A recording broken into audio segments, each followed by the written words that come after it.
At KBLA Talk 1580, we're proud to be celebrating 4 years on the air, but we know we could not have made it this far without you.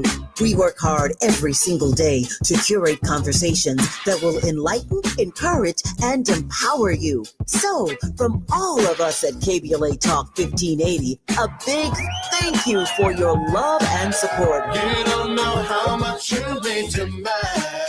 And by the way, if your smartphone did not update automatically, be sure to download our brand new KBLA 1580 app. We think you'll love all the new features, including new ways to send us photos and video in real time. Whenever news breaks, while we're on the air, it's a new dawn, a new day for KBLA Talk 1580. And we're glad you're on this journey with us. You never turned away, you were right there.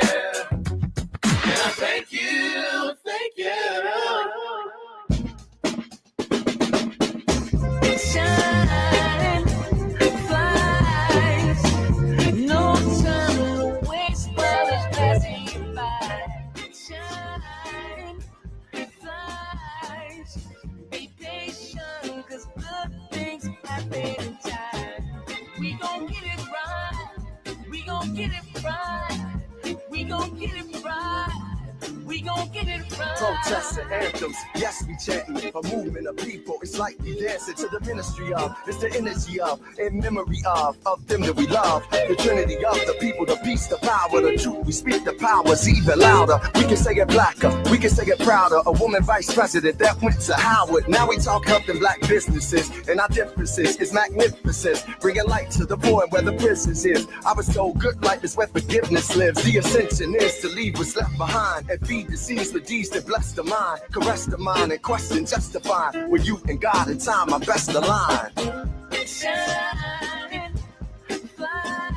You are listening to and streaming A More Perfect Union on KBLA Talk 1580. I'm Dr. Nii-Quartelai Quartey, your host and White House correspondent. I'm in touch, and so you be in touch. Follow me on all the social media platforms at Dr. Nii-Quartelai. That's DRNIIQ. And I pop right on up. Also, be sure to download the KBLA app to listen to us live or on demand, or simply tell Alexa, play KBLA 1580. And she's going to do her thing. Last but not least, subscribe to A More Perfect Union podcast. That way you can be sure you'll never miss an episode. Now, we're less than 24 hours away from 4th of July Eve. And I hope that everyone has a lovely 4th of July weekend. Of course, one of the things that might get in the way of everybody truly enjoying their 4th of July weekend is the passage of this so-called big, beautiful bill. A number of folks that are familiar with what's actually in it, as in cuts to Medicaid, as in cuts to federal financial aid, as in no tax on tips. That's good, but there's a cap at $25,000. So if you ain't got your Medicaid, if you done lost your health care, and if it's harder to get student loans, you know, what does that mean for students that may, you know, work waiter or waitress jobs in order to make the math? Just saying. Right now, at this hour, right here in Washington, D.C., all eyes are on the Capitol. NBC News reporting that the GOP leaders still lack the votes for Trump's mega bill as holdouts are stalling in the House. Representative Warren Davidson, who previously opposed Trump's mega bill, he now supports it.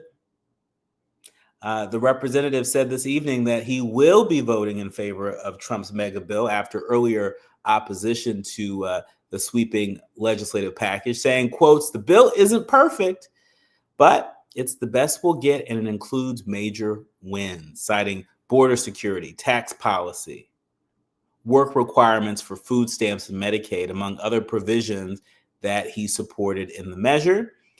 Davidson was one of two Republicans who voted against the bill in May when the House first passed it 215 to 214. He joined Representative Thomas Massey of Kentucky and all Democrats in rejecting it, he's changed his tune. So remember, Lisa Murkowski, Senator Murkowski of Alaska, she changed her tune too.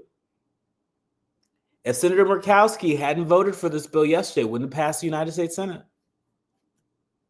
And it's funny how she got some carve-outs, some promises for the people of Alaska at the expense of everybody else. So I wonder, what did Representative Davidson get for people in his district in Ohio in exchange for his vote? And so as soon as we get any updates, we will absolutely let you know. But right now, so many eyes on the United States Capitol. But moving along, as we dive into your national news roundup, as we dive into the good, bad, and ugly headlines of the day, NBC News also reporting that an app that allows people to share ICE sightings gets a boost in downloads after White House backlash. Let me explain. A new platform that encourages users to share information about sightings of immigration and custom enforcement agents nearby. It rose to the top of the Apple App Store this week amid criticism from the Trump administration. Folks there saying that the app could put agents at risk. ICE Block, which launched in April, made headlines after a CNN article about it was called out by the White House Press Secretary Caroline Leavitt and ICE acting director. Both cited concerns over agent safety, not public safety, agent safety in their statements about the app, stating that, quote, agents are facing a 500% increase in assaults. But Joshua Aaron, ICE Block's Texas-based developer, called the administration's recent criticism, quotes, another right-wing fear-mongering scare tactic, telling NBC in a phone interview that the app was designed to be a resource for immigrants who are fearful that they'll get deported. He said that he felt like he was, quote, watching history repeat itself when he saw things like 5-year-olds in courtrooms with no representation and college students being disappeared for their political opinions. And so check out this app, ICE Block, which allows users to alert others to the geographical location of ICE officers. Right now, it is the top social networking app in the App Store, particularly after Caroline Leavitt, the White House press secretary, condemned it from the White House podium. Moving along, the White House, or at least President Trump, celebrating yet another win. This one from a media giant. Paramount agrees to pay $16 million to settle Trump's CBS lawsuit. Paramount Global, the parent company of CBS News, said that it has agreed to pay $16 million to President Trump's foundation for his future presidential library to settle a lawsuit that he filed over the editing of a 60 Minutes interview with former Vice President Kamala Harris during last fall's election. Y'all remember that interview? Well, the settlement includes Paramount paying Trump's legal fees. The settlement does not include any statement of apology or regret. And as a part of the settlement, Paramount said that 60 Minutes will release transcripts of the interview with presidential candidates in the future after they've aired. They may be redacted due to legal or national security concerns. The suit also settled all claims by Republican Representative Ronnie Jackson of Texas, who had joined Trump's suit. The White House referred the comment to the president's legal team. But look, they're declaring this a victory. Trump declared a victory in holding, quotes, the fake news media accountable for their wrongdoing and deceit. President Trump will always ensure that no one gets away with lying to the American people as he continues on a singular mission to make America great again. Another one bites the dust. Andy, that should be the song that we come back to. We actually should have come into this with that song. Another one bites the dust. Another media giant bending the knee to the sitting president. Finally, The daughter of an assassinated civil rights leader sees painful echoes of political violence in America. More than 60 years after white supremacists assassinated civil rights leader Medgar Evers, his daughter still sees the same strain of political violence at work in American society. The Griot reported that Rena Evers Everett, she was 8 years old when her father, a field secretary for the NAACP, was shot to death in the driveway of his home in Jackson, Mississippi. A few months after Evers' killing in 1963, President Kennedy was gunned down, and the deaths of civil rights leaders Martin Luther King Jr., Malcolm X, and Robert F. Kennedy followed later that decade. And now experts say that the levels of political violence in America over the past few years is likely the highest it's been since the 1960s and 1970s. This past year alone has seen the assassination of a Minnesota state lawmaker and her husband, the killing of 2 Israeli embassy staffers, and 2 assassination attempts on then presidential candidate Donald Trump. A 4-day conference celebrating Evers' life just before what would have been his 100th birthday today. His daughter was joined by the daughters of slain civil rights leaders, Carrie Kennedy, the daughter of Robert F. Kennedy, who's been a guest on this show, as well as Betty Dahmer, the daughter of civil and voting rights activist Vernon Dahmer. The 2025 Democracy in Action convening, Medgar Evers at 100, a legacy of justice, a future of change. It was held in Jackson today, and we could not let today go by without remembering the contributions of Medgar Evers, Myrlie Evers, his wife, his kids, and all of us who take up the cause of fighting for civil and human rights.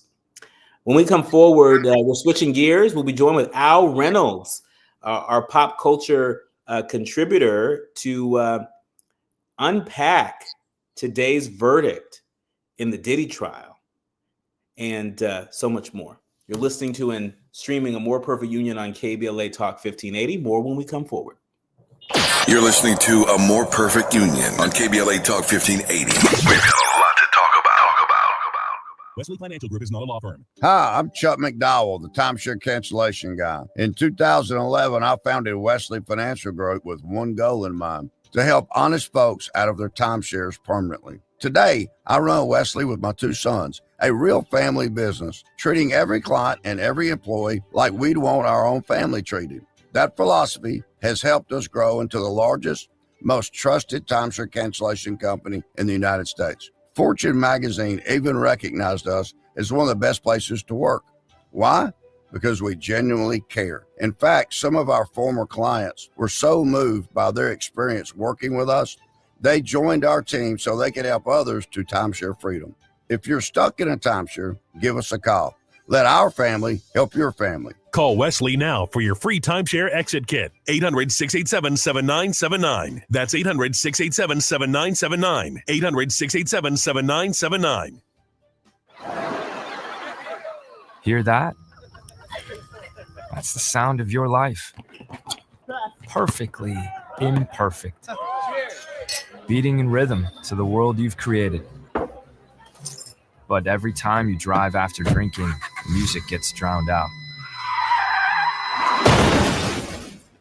Your life sounds pretty great. Don't let a buzz ruin it. Buzz driving is drunk driving. Don't drive buzzed. A message from NHTSA and the Ad Council. Hey, man. Hey, what's up, bro? What's that station you listening to? Oh, man, you don't know? That's Talk Radio.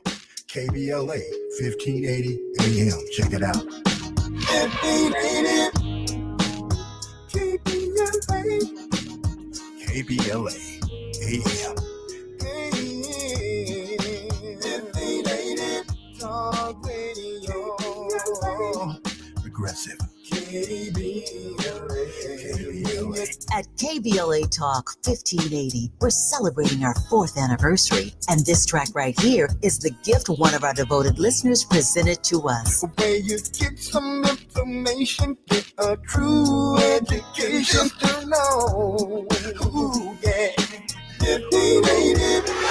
How cool is that? Having a member of our KBLA delegation write us a song. Stop it. Our listeners love us and there ain't nothing we can do about it. Wouldn't want to. Thanks to Cardell and everybody else for turning on KBLA Talk 1580. We love you right black. KBLA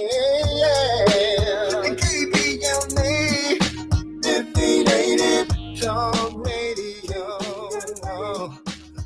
Can't like me. Oh, KBLA 1580 Talk Radio. Aggressive. KBLA.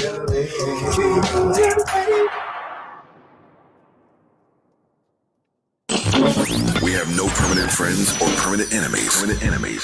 Only permanent interests as we effort to build a more perfect union.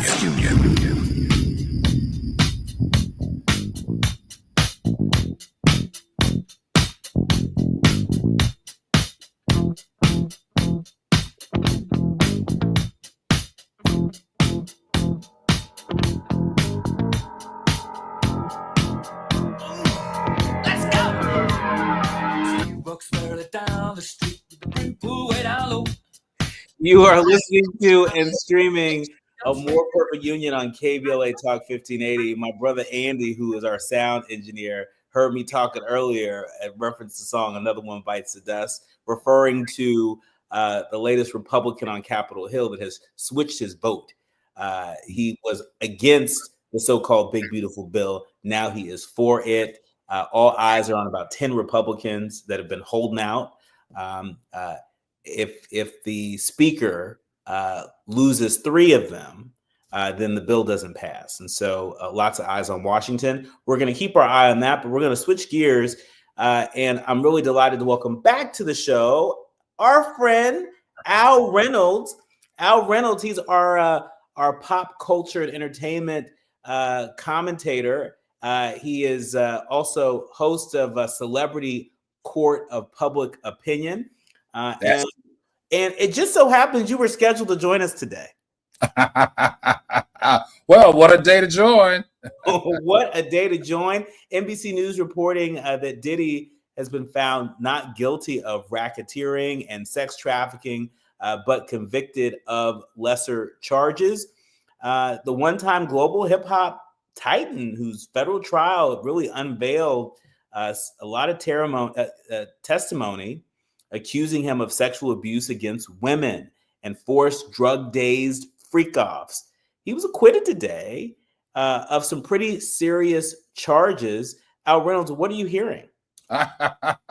You mean not what we're hearing, what we heard now. So what we're hearing is that it's okay for him to be a sex prostitution facilitator, but he is definitely not a criminal enterprise godfather. That's what we're hearing, as strange as it may seem. You know, I have mixed emotions here, but as you know, at the Celebrity Court of Public Opinion, we have a weekly show twice a week that we talk about nothing but celebrities that are in trouble with the law. I have been covering this series on my YouTube at the Al Reynolds since the beginning.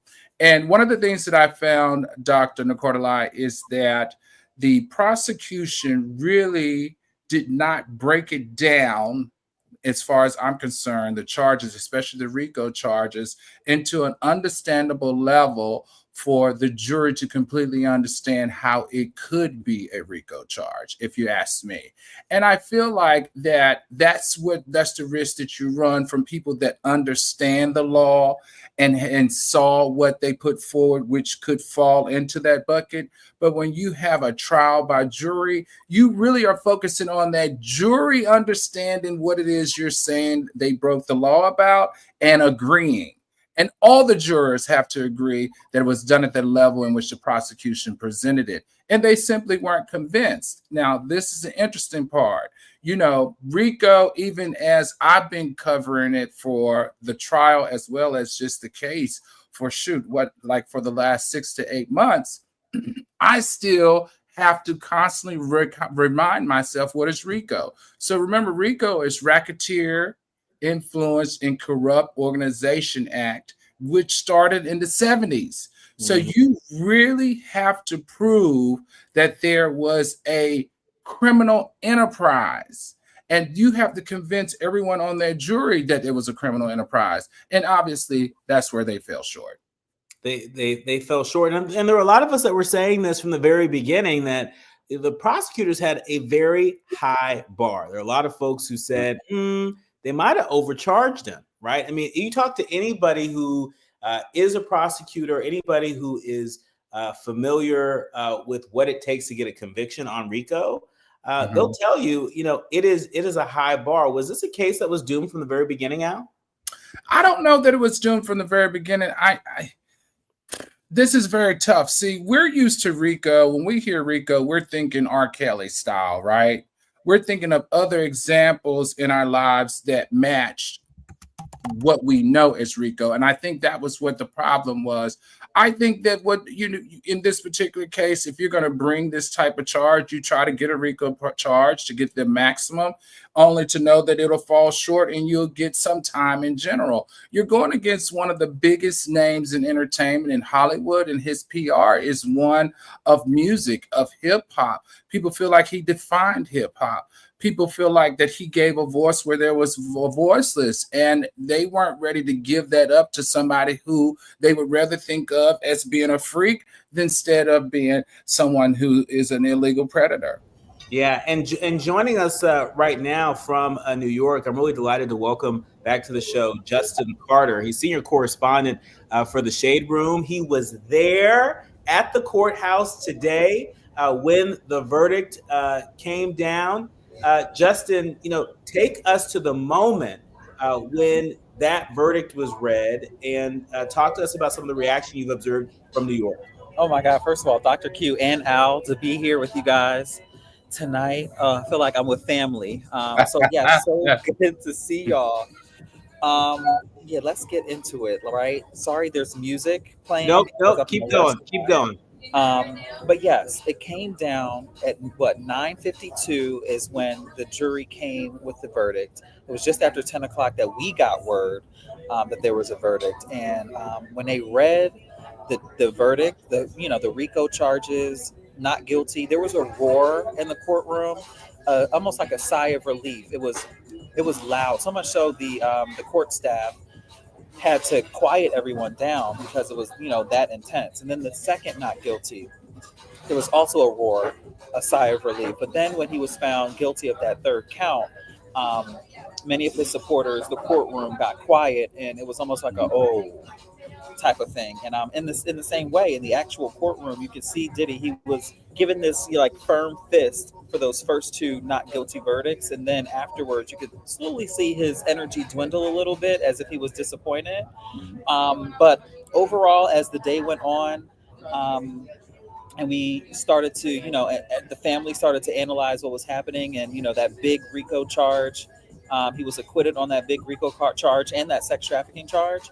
The family started to realize, okay, he's coming home, and he's gonna be coming home sooner than we think. So Janet Combs, his mother, I don't know if you guys have ever been in federal court, but we shared a lot of spaces together. We shared the cafeteria space. We are in the same bathrooms together. So we really, literally, I'm standing right next to Janice Combs in the cafeteria, and she's going up, she's hugging people, she's talking to people. People are congratulating her.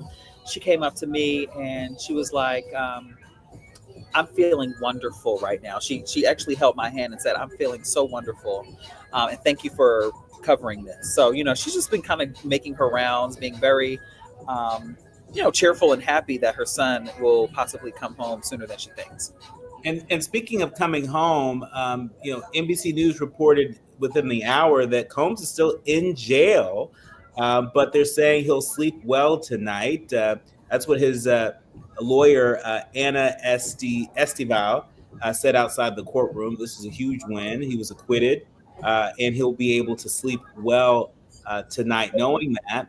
Al, I want to ask you, what's next for for Diddy. Is he going to be able to repair his sort of superstar image? I want to go back to when did we start celebrating, the not being charged with 2 other counts of prostitution and wrangling. I just, it's mind-boggling to watch the response and the reaction to people. But you know what? If you watch the response and the reaction of people, how people are taking it, Dr. Nii-Quartelai, what I see is the next 2 to 5 years, he's repair himself in PR, in a PR play, and rehab his image. If nothing else, this gives us a glimpse of that American people are open to forgiving him and pushing past this, because there's other things that they feel like he's done that resonated better with them. And that to me is sad. But I don't see, and I will go on the record and say this, with the 2 lesser charges, I don't see him not serving any time. I think some time will come down. I think it will be minimal. I think the most that we'll probably see him behind bars may be a year or 2. And then I think in that year or 2, in the next 3 to 5 years, we're going to see a rehab campaign. A rehab campaign of Diddy Combs. We're going to pick up on that point when we come forward. We're going to stick around with Justin Carter, the senior correspondent over at the Shade Room. We're also joined with Al Reynolds, our pop culture commentator. He's also host of Celebrity Court of Public Opinion. You are listening to A More Perfect Union on KBLA Talk 1580. More on the Diddy verdict when we come forward. You're listening to KBLA Talk 1580. The audience is listening. Thought-provoking, eye-opening, heart-rendering. This is where authentic voices meet powerful discussions on culture, community, and change. This is where Black voices matter. He's breaking boundaries, amplifying diverse perspectives, and tackling the issues that matter most to you. You're inside A More Perfect Union with Dr. Nii-Quartelai Quartey on KBLA Talk 1580.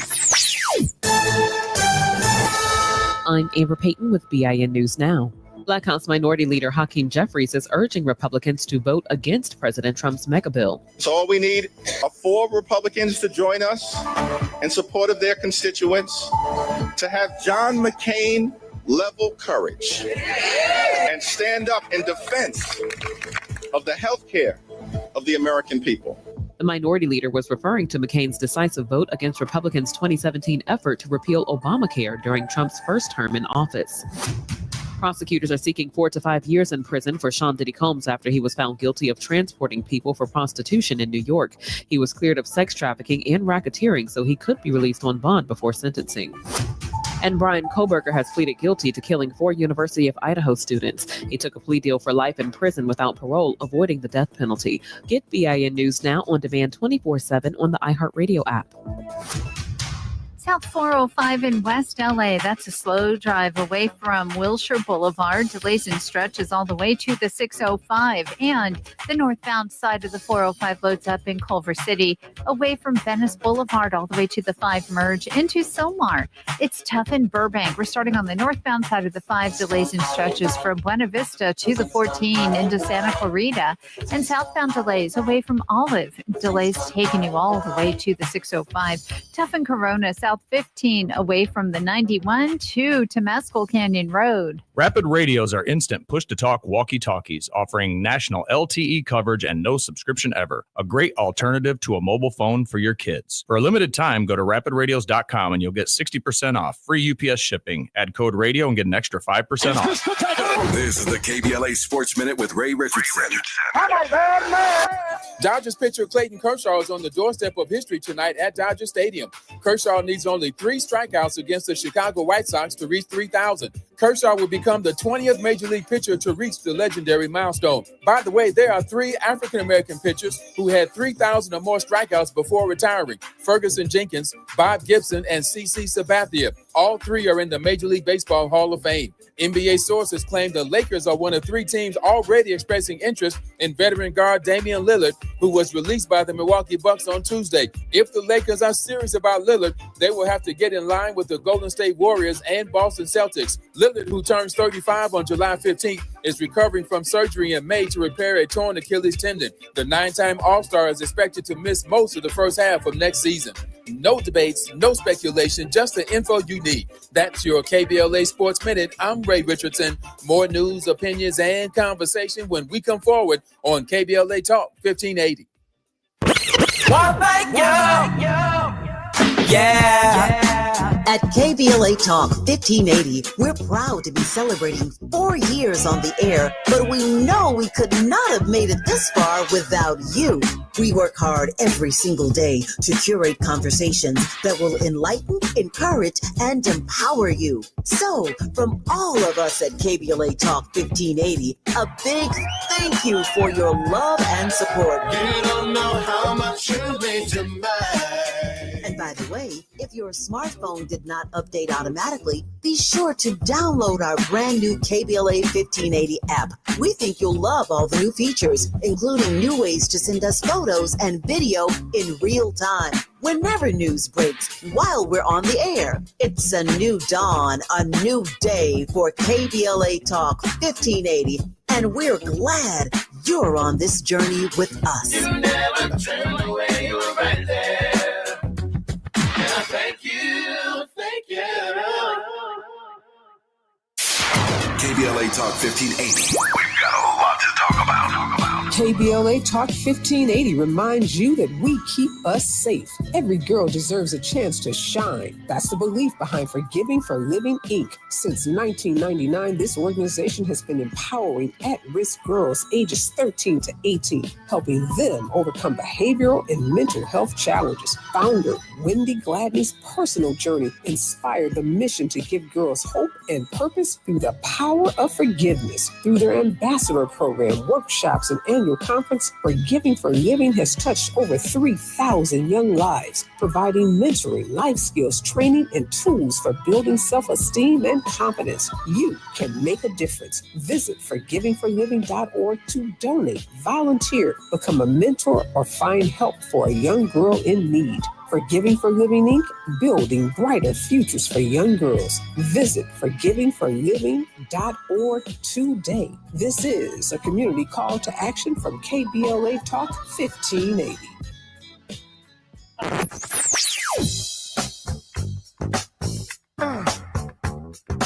This is KBLA Talk 1580.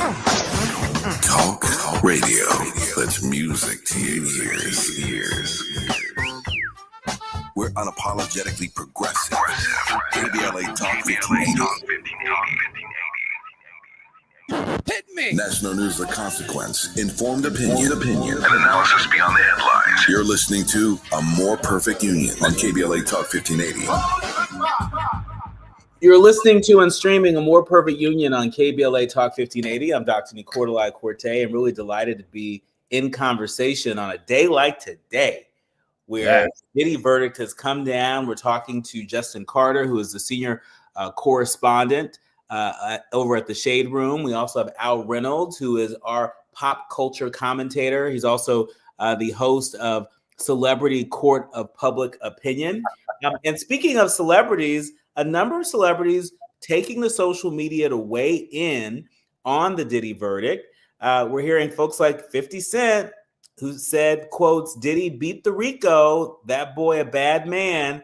He liked the gay John Gotti. That's what 50 Cent said in his Instagram post. It's been liked by nearly 180,000 folks since he posted it. We are seeing folks like Jamil Hill, who called out the cringeworthy reactions of the verdict before sharing clips of the baby oil celebration outside the courtroom on Instagram. These are just a few of the celebrity reactions that we found, but what have you seen out there on these internet streets, Justin Carter? To be honest with you, I haven't seen anything. All I could say is what the family said to me today. I haven't even had a chance to look at what other celebrities have said. I did have a chance to exclusively speak to his I wouldn't say his bodyguard, his godfather and best friend, Charlucci, and he has been with Diddy since the very beginning. He was there when he got arrested in 2024. And they're walking around carrying T-shirts that said "Diddy is a freako, not Rico," something along those lines. So they're making fun and joking about the situation. But I will say he did tell me yesterday. He kind of echoed what the defense said in court, which was even with these prostitution charges, he almost tried to make them out as they were porn stars. So basically, yes, Diddy like to record these freak offs? Did he like to, have Cassie have sex with these porn stars? So trying to paint that narrative a little bit. But ultimately, he said he's had a chance to kind of debrief, and again, really, really happy with the verdict. And he said that again, it's not over. The fight is not over. But they still basically believe that he's 100% innocent of all of this, which is an interesting take. They are not really taking this guilty verdict as fact. And I said, yes, it is. It's a fact. He is guilty. He is convicted of these charges. He did this, and they're having a hard time with that. I mean, denial is a heck of a drug, to say the least. Al Boozy IG 2024 said, "Great day in hip hop. Diddy not guilty." Just building off of Justin's point that there are some folks that are seizing upon the fact that he was found not guilty on two of the 5 counts. Or I'm sorry, three of the 5 counts, not guilty. Is this a great day in hip hop, Al? Oh, you're asking the wrong person, right? I'm an educator now, so for me to use this as influence for our community, I just can't say that I will use this as a great day in hip hop. A lot of people did view this as an opportunity to take all the greatness that hip hop has brought to the culture away. I didn't, right? I can definitely separate the crime from the influence, right? When it comes to the cultural shift that we've seen in America because of hip hop. So I will say we know that Kanye West has been very vocal and supportive of Diddy. If you want to talk about celebrities that have been vocal, we know that Tiny of T.I. and Tiny posted and said that, it's okay to be freaky. I think she posted something to the terms that everyone's trying to make being freaky a criminal thing, and it's not. I think we also had another lean in from another celebrity, which is escaping my mind right now, about their support. I think it's a slippery slope, right? Because even some people are seeing this as speaking to the women and the Me Too movement and what this means to women being heard who are victimized. So this is a very hard pill for all of us to kind of swallow and understand at the same time. I am a person who believes in the law, and unfortunately or fortunately, he was found not guilty of the steeper charges. But listen, that's what the legal system does. It flushes everything out, and it creates a trial and a jury, and the jury has just found him not guilty of the RICO charges, which is organized crime and having an organized criminal enterprise. The prosecutors laid their hat on that, and it didn't work, period. And the American people are saying, hey, it didn't work. Yeah, well, at least not on all five counts.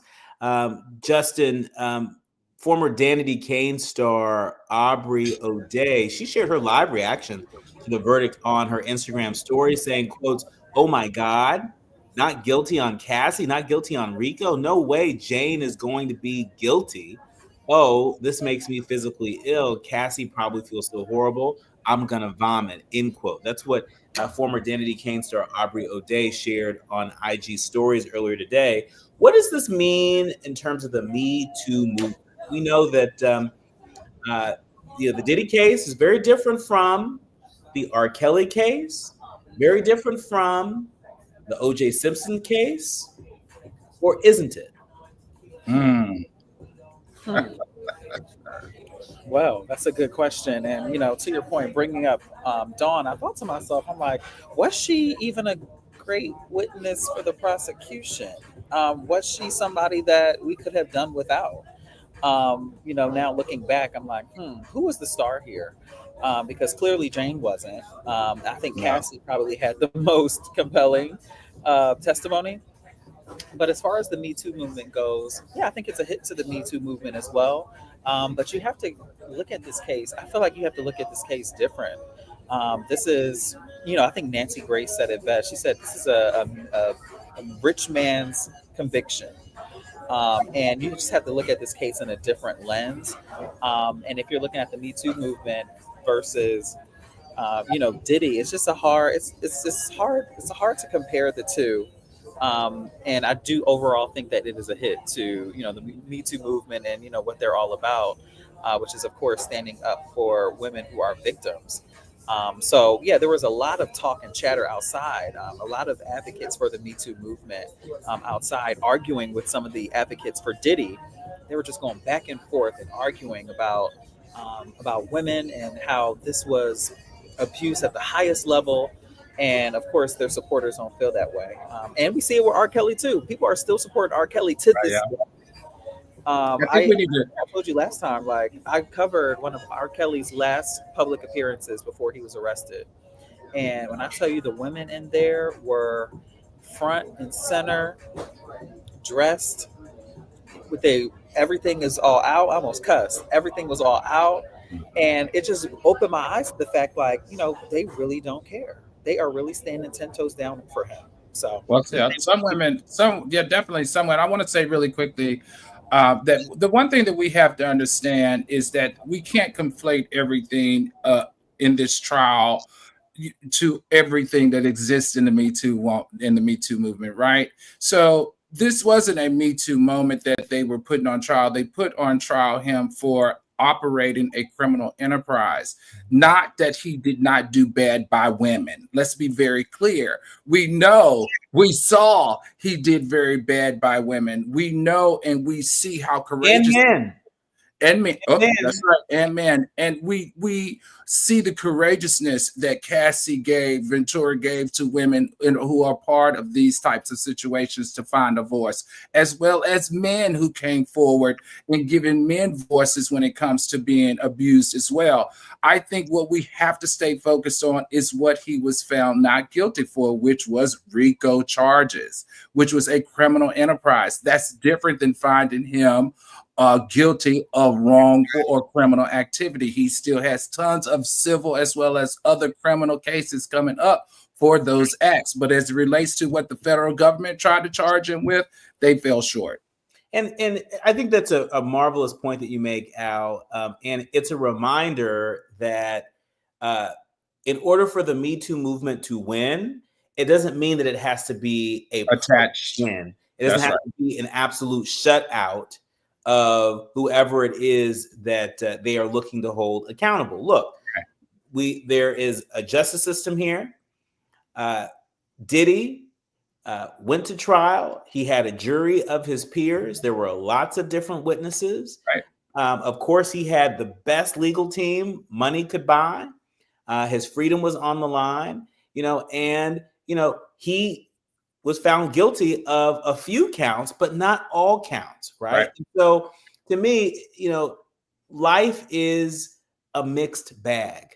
And so is this verdict, right? And so, I think it's really in the eye of the beholder. I think that's what some of the social media chatter, in my view, that's what that indicates, that, if it's easier for you to imagine a world where Diddy is not guilty and he was the subject of some malintent by money-hungry fill in the blank, right? Then there's enough in this verdict for you to see that, if that's what you want to see.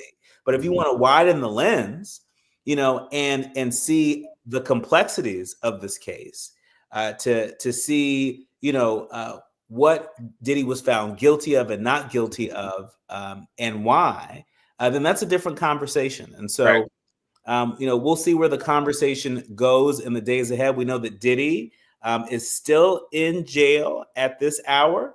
No bail. He's been denied bail. Yes, there's been a petition for bail. That petition was not granted, as I understand. Justin, you're there in New York. What should we look for in the coming days? Should Diddy's fate change and he be released to go home? Yes. July 8th, Tuesday, this upcoming Tuesday, they will be having a hearing. Diddy decided that it could be remotely. His defense team, and they were kind of collaborating and said remote is fine.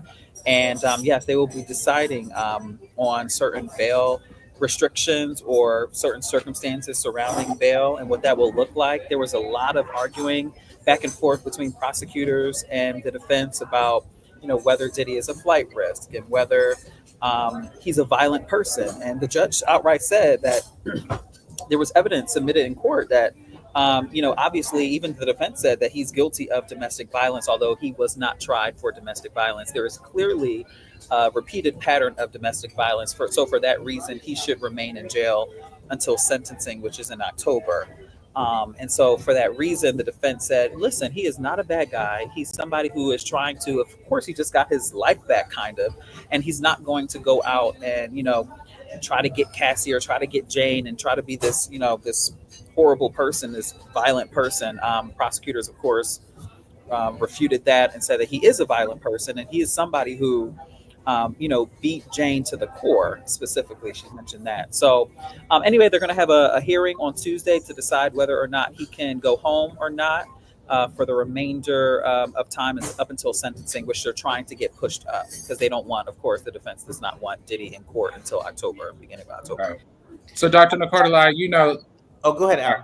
So, the two things here, the reason why the bail request was denied was because they had two scenarios, danger to community as well as a flight risk. Now, I can definitely say that when it comes to danger to the community, people can have many different interpretations of whether he will be, a danger, continue to do the things that he did and was proven to have done in the past. I hope he would not be that crazy as calling people, texting people, sending messages, etc. But one thing that we cannot escape is that he is 100% a flight risk. Diddy is a textbook of a flight risk. And I think that that's going to hold a huge cloud over his head as the judge makes this decision in the upcoming days, because there's one thing that we know about rich defendants, and that is rich defendants have access to jets. They can get to places that normal people can't get to. They have fortunes that they can pull on to take them out of the country. We have a number of U.S. Residents now that are in non-extraditable countries, as well as cities, so that they can escape the law. So he's definitely a flight risk. I think they have to take that into account, regardless of him being charged with the lesser charges or not. And I think the judge will make the right decision and decide at what rate or what percentage is that flight risk to him and his family. In our final minute with the both of you, I want to give you each 30 seconds to respond to this. Justin, I want you to kick us off. Now that this trial is over, what are the odds that Diddy engages in a retribution tour versus an apology tour?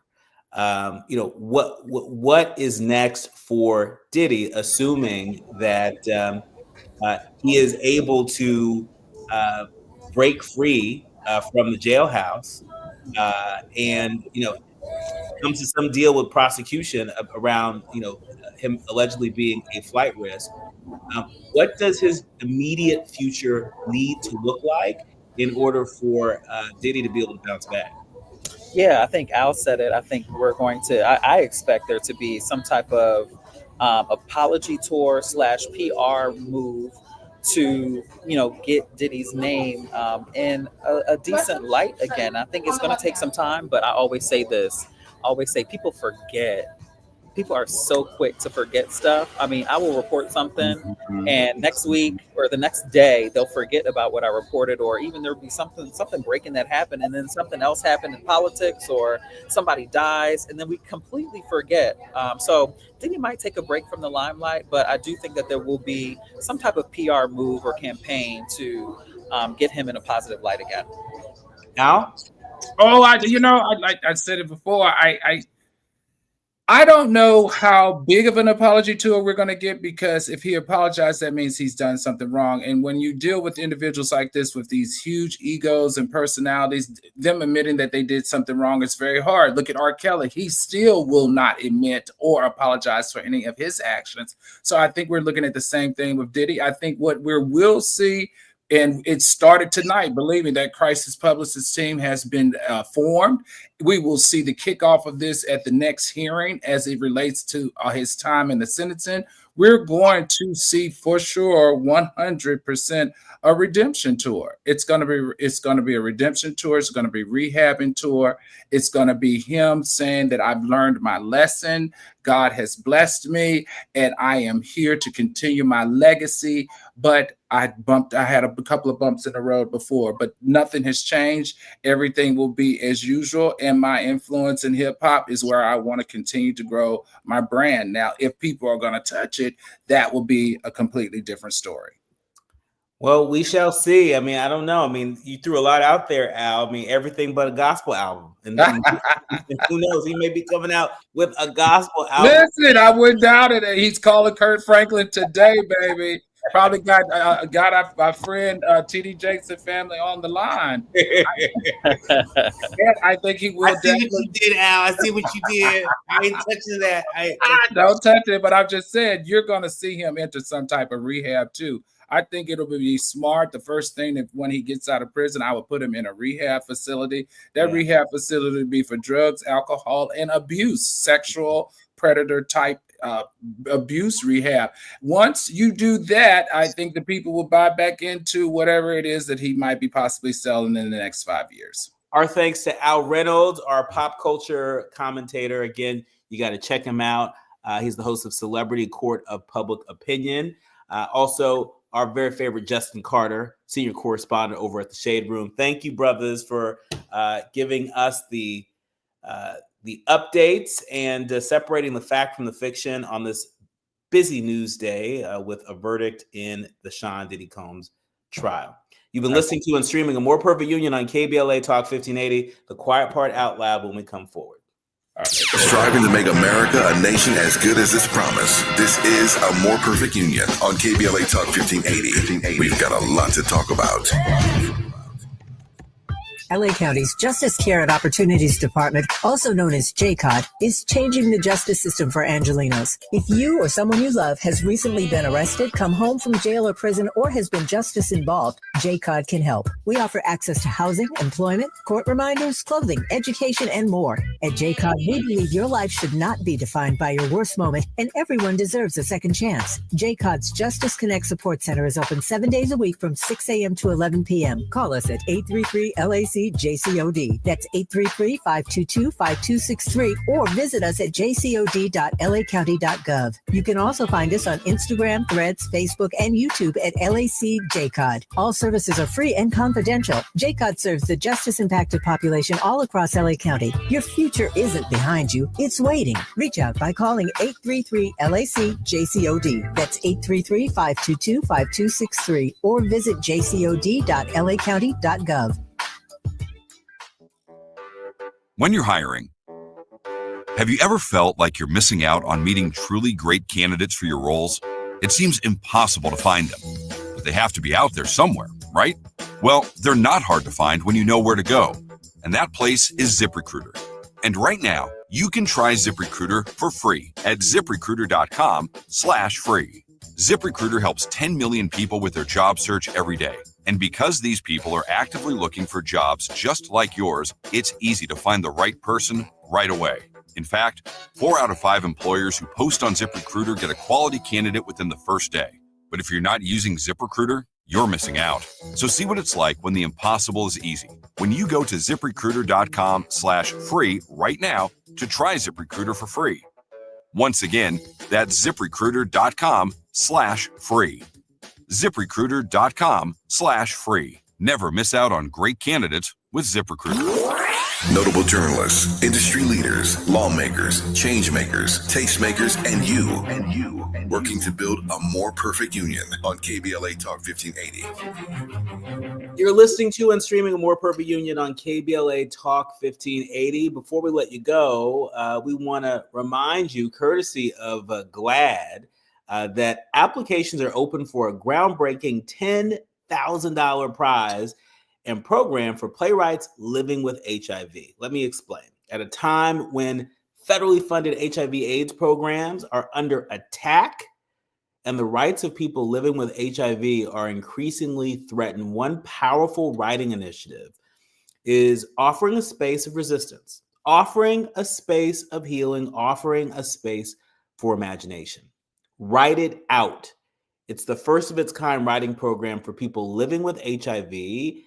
They have officially opened applications for their 6th annual cohort and its $10,000 Write It Out prize, which is a national opportunity for playwrights living with HIV to develop their voices and share their stories unapologetically. This was founded by Danja R. Love, who's a Black queer playwright living with HIV. The Write It Out program is rooted in radical care and creative expression and communal transformation. And so we want to encourage folks to check it out. It's a 10-week virtual playwright workshop that's facilitated by Love and open to anyone living with HIV or AIDS. And so please be sure to check it out, to share it broadly. We know a lot of people living with HIV depend on Medicaid for their life-saving medications. And so this is a great time to have someone with that lived experience create a masterpiece that might inform the public discourse on that and so much more. Just saying. We'll have to leave it there. My thanks to the entire village who helps us produce A More Perfect Union each and every day. Our executive producer, Tabitha Smiley, our sound engineer, Brother Andy, our show producers, Faraji and Art, and of course, each and every one of you, our leaders, learners, and listeners. We thank you for tapping into A More Perfect Union. Remember, do what you can from where you are with what you have, but by all means, do something. As in, like, call your members of Congress today to tell them how you feel about this so-called big, beautiful bill. I'm Dr. Nii-Quartelai Quartey, and you've been listening to and streaming A More Perfect Union on KBLA Talk 1580.